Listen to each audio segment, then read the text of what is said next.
قل أعوذ برب الناس ملك الناس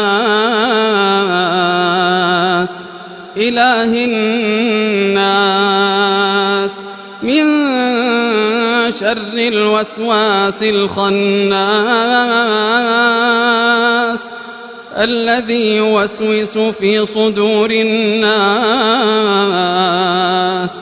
من الجنة والناس.